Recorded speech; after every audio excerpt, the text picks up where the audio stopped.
gudoomiyaha xisbiga muxaafidka kulmiye Muuse Biixi Cabdi oo maanta la hadlay saxaafadda ayaa ka hadlay arrimo dhowr oo ay ka mid tahay khilaafka ka aloosan xisbiga kulmiye isagoo oo gudoomiyuhu sheegay haba yaraatee wax saa u buurani in aanu ka dhex taagnayn xisbigaasi kulmiye isla markaasina la xalin doono khilaafka yar ee dhex taagan xisbigaasi mowqifka xisbigu qaatay baan idin sheegay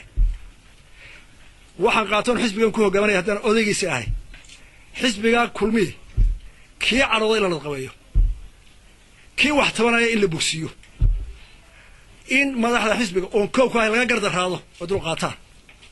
in waxa alle wixii ku yimaado dhulka ay dhigaan oo walaalo iyo maxay naga xuraan ku wadno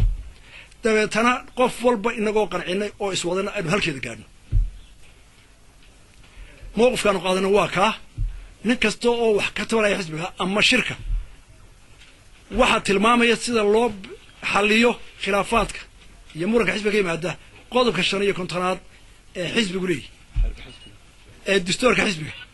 waxa loo yimaadana annaga iyo madaxweynuhu tallaabo midaysan oo ka tashanay ayaanu qaadanayna oo aanu iska ognahay wixii soo dhacay dirsada dhanka kale gudoomiyuhu waxa uu ka hadlay khilaaf la sheegay in uu u dhaxeeyo isaga iyo madaxweynaha Soomaaliland Axmed Maxamed Maxamuud Siilaanyo waxaanu gudoomiyuhu ku tilmaamay arrintaasi in ay tahay mid waxba kama jiraan maalmaha waxa la tumayay madaxweynaha iyo gudoomiyaha khilaafsan waxaan sheegay inaan iskhilaafsanayn ay kalsooniduna 100% tahay markhaatigeedana waan idin sheegay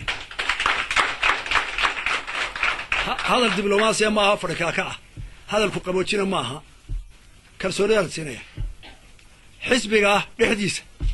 mar kasta oo anigu aan tartan siyaasi galay oo xisbiga wax ka doonay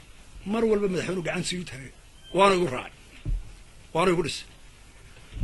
labada koriisteedii markii aanu cararayay gudoomiye ku xigeenka tartankii ka dhacay ambassador madaxweynuhu gacantii u taagay waana igu dhis burco golihii dhexe in la igu wareejiyay xisbiga gudoonkiisa golaha dhexe markii uu gacanta loo taagay jaamac shabeelkan ay fadhiya gudoomiyaha golaha dhexe madaxweynuhu gacanta ayuu taagay markuu xukuumadda qabtay halkan ay wada joogteen gudoomiyuhu isaga oo 3 bilood dowladda han bii wareejiyay xilkii imika markii buuqi kulmiye dhacay ee tartankii shirweynuhu soo baxay ee buuq badan dhacay madaxweynuhu ka bareeray uu taageero wuxuu dhahay loo daayay gudoomiyaha inaan tartankan aan yareen soo jeedtaas u keenay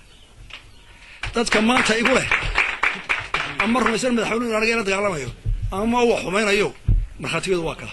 dhanka kale gudoomiyaha ayaa ka hadlay qabsoomidda shirweynaha xisbiga kulmiye oo soo jiitamay isla markaasina baaqday muddooyin badan oo lagu ballansanaa in uu qabsoomo shirkaasi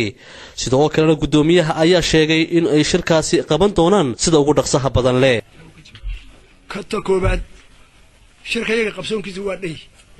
guddiga qaban technical maalinta diyaarshay tiraan waanu diyaar baana oo waliba dadajinayno oo labada bilood soo saarnaa dhaaf maayo dheydkana waxay ku xarantahay haddaan dhowr jeer dhacayno waxaan u baahnay inaan hubino guddiga qabanqaadaha hawleed inay ku dhamaato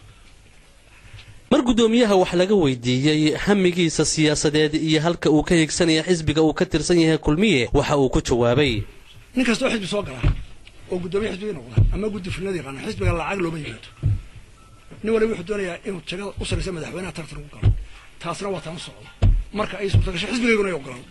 si kastaba ha ahaatee gudoomiyaha xisbiga muxaafidka kulmiye Muuse Biixi Cabdi ayaan caadadiisa ahayn in uu alaaba la hadlo saxaafadda isla markaasina ka warbixiyo xaaladda kulmiye balse tan ayaa keenaysa kadib markii in badan la isla dhex socday in khilaaf ba'ani u dhaxeeyo gudoomiyaha xisbiga muxaafidka kulmiye iyo waliba madaxweynaha Soomaaliland Axmed Siilaanyo